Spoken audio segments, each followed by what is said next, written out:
Very good morning all the students. Today we will see the numerical based on the dynamic analysis. So in last lecture we have already seen the basic theoretical part of the dynamic analysis based on IS 1893 2002. So let us start with the numerical based on dynamic analysis. So in your examination you will be given the table based on the dynamic analysis, just like the table as shown on the screen. So in this case the natural time period is given for the different mode shapes, and there are 3-story, 4-story building is there. So before starting the numerical, we will see the different types of mode shapes under which the buildings vibrate under the excitation of the earthquake. So basically under the free vibration the building will vibrate in 3 different mode shapes as shown on the screen. So first, this is the first mode shape. Okay, this is the first mode shape, this is the second mode shape, and this is the third mode shape. And the mode of vibration on each floor in terms of displacement can be calculated by using the D'Alembert equations. Okay, by using the D'Alembert equation we can mathematically, or by using the matrix method, we can calculate the displacement at each floor level. So these mode shapes, these are the value of the mode shape. These are given in your mm. This is 1 mm, 0.9, 0.7, 1.4, and this 1.2, 0.7, 0.9. Okay, this may be in the form of mm or in the form of meter. Okay, so these all are the displacement which can be calculated at respective floor. So in any case the building will respond under the mode shape. The diagram will always like this, because in mode 1 the building will try to twist in rightward direction, and the mode of vibration and the mode shape will always in a positive. The value is always positive, that is 1.9, okay, 0.7 and 0.44, like this. Okay, then similarly here also the mode of vibration in second case it will be like, okay, it will be like 2 are positive values and 2 are negative values. So 2 will be positive value and 2 will be negative value. And in third mode shape 1 will be positive, okay, 2 will be negative, and 2 will be positive value. Under floor 1, floor 2, in second mode shape 2 will be negative, this is negative, and 2 will be positive. And under third case, okay, if you see 1 is positive and next two values are negative, and then again positive value, like this.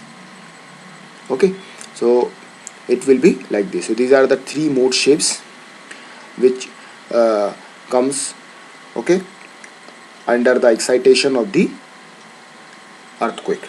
So building will try to form the 3 mode shape under the earthquake. Okay, so let us see how to calculate the modal mass and modal participation factor. So this modal mass and modal participation factor, all these are available in your IS 1893 2002 as per the clause number 7.8.4.5. okay, so under this you can see the definitions as well as the basic theoretical part. So first of all we have to construct a table. Okay, under this we have to provide the different columns. Under column number 1 the story level is there, so there are 4 story, 1 2 3 4 we have to write. Then weight is given, this weight we have to write here. Okay, so these weights are taken from the static analysis itself. Okay, then modes we have to write. Okay, this is the mode 1. Okay, this is the mode 1 value is there. Here the mode 2 value is there, and here the mode number 3 value is there. Okay, so like this you have to see the values. Okay, then next is your mode 1, 1 2 3. Then these are the 5 factor that we have to write. Okay, so 3000, 3797, 3000 and 3007, 1852. Okay, like this. And here also 3000, 3432, 2153 and 807, like this. Okay, so this is your mode shape and this is your natural time periods. Okay, so like this we have to calculate this value. Okay, then we have to see the summation factor. So the summation of the values will be like this. Okay, so we have to calculate the MK value. Okay, then this is the modal mass value and this is the modal participation factor value. Okay, so this 11,656 divided by G, that is 94, this is 9402 value we have to consider. Then that will be equal to 14450 kilonewton divided by G, that is equal to 14 that is equal to 1445000 kg. This is the total mode contribution modal mass in mode 1. This is the second participation of modal mass in mode number 2, and this is the third mode mass in mode number 3. Okay, now next is the calculation of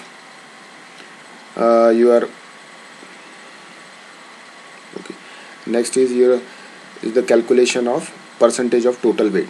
So how the percentage is calculated? So this is the 1/4 is the total weight. Then we have to calculate for particular mode 1, that will be contributed as 92.6%. Okay, so similarly here it will be 6.1% and here it will be 1%. Okay, now PK is the modal participation factor. This is modal participation factor because basically this in this table we have to calculate the modal mass and modal participation factor. So PK is equal to summation of Wi phi I k divided by summation of Wi phi I k square. Okay, so like this this value, this is 11,656 divided by 94, the calculated value, that is this value 9402, that is equal to 1.2. Similarly here also minus this value that is equal to minus 0.32. This is the participation factor value. Okay, so from this table we can calculate the modal mass, the percentage of modal mass participated in each floor, and the participation factor of modal mass participation period, because all these value these are values are applicable in our next calculation. So it has been seen that the first mode is excited 92%, okay, of the total mass. Hence in this case the Codal requirement on number of modes to be considered such that at least 90% of the total mass is excited, will be vibration only. And however, for illustration solution to this example, consider the first 3 modes of vibration. So lateral load QIK acting at ith floor in kth mode will be equal to QIK AHK phi IK PK into WI. So this is the formula to calculate the lateral load, okay, QI, satisfied by considering the first mode. So like this we have to calculate the time period. Okay, we have to calculate the time period is given already. We have to calculate the horizontal force. So as per the clause number 7.8.4.5, the value of AHK, that is design horizontal acceleration for different mode, can be obtained as per clause number 6.4.2 as a mode 1. We know that the time period given for case 1 is 0.86. So SA by G is considered 1 by 0.6, that is equal to AHI Z by 2 I by R SA by G. So we have to put all this value and we will get QI. QI is equal to 0.0418 into 1.2 phi I and WI. In second case T2 is given. Okay, so based on that we can calculate QI, then similarly QI1, QI2 and QI3. Okay, now finally lateral load calculation can be done here. Floor level we have to write the floor level in column number 1, then weight we have to put, then mode 1 phi I value we have to write. This value we have already given. Phi I value is already given in your numerical. Phi I1 we have to calculate Okay, then V force we have to consider. Okay, then phi I2, QI2 and VI2. So similarly for all these modes we have to calculate the QI and VI forces. Okay, already we have seen that. Okay, now since all the modes are well separated as per clause number 3.2, the contribution of the different mode is combined by SRSS method. Look, basically there are a number of methods are available to calculate the your VB, that is base shear.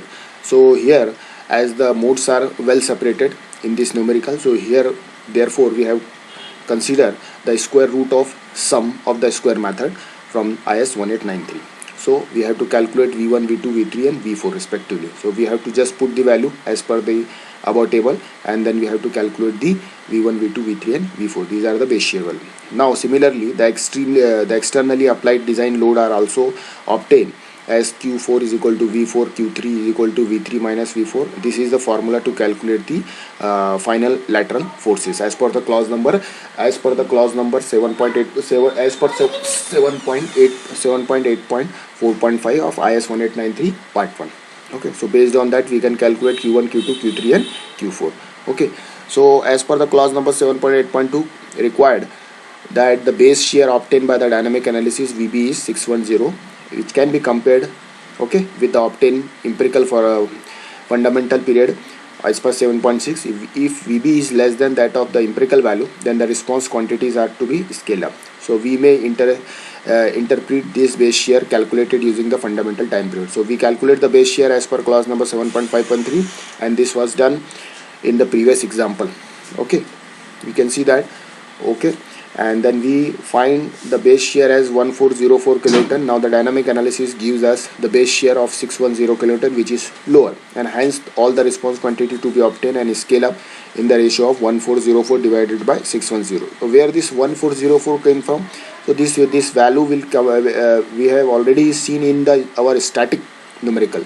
So this value is taken from our static analysis numerical. Okay, and we have compared this static and dynamic in the form of ratio. So therefore we will get the ratio as 2.3, and thus the seismic forces can be obtained by using the dynamic analysis should be scale up as Q4 is equal to 182 into 2.3. So whatever the forces we have calculated, okay, respectively at each floor, we have to just multiply this factor, and then we will get the more defined value of more accurate value of the lateral loads. So by this we can calculate the lateral load. Secondly, we may also interpret this clause to mean that we redo the dynamic analysis but replace the fundamental time period. So by replacing the time period also, we can also calculate the lateral load. Okay, so this is the procedure which are available. Okay, so by this we can go for SRS method or different method, and we can calculate or we can continue improve our lateral loads. Okay, because dynamic analysis is the most accurate method, and which can be calculated by using the different method which are available in IS 1893. Okay, so basically this numerical is a part of your unit number 4, but in your examination you may be asked for your numerical basically based on your static method mostly. Okay, so this numerical may ask in your examination with the option of static method or your analysis of the RC beam by using 13920. Okay, so that numerical, that is analysis of the RC beam by using IS 13920, that numerical we will see in our next lecture. Okay, so you just go through this numerical, okay, and try to solve this numerical, and more numerical, more such type of numerical you may get in the book called The Earthquake Resistant Design by Agarwal and Shrikhande. So in that book you will get n number of numerical based on this static and dynamic analysis. Okay, so if you go through that numerical, your concept on the dynamic analysis will be more better. Okay, so we will end this part of this numerical. Okay, and we will see the next numerical based on your beam analysis of beam, analysis and design of the beam by using IS 13920 in our next lecture. Okay, so thank you for your kind attention. Thank you.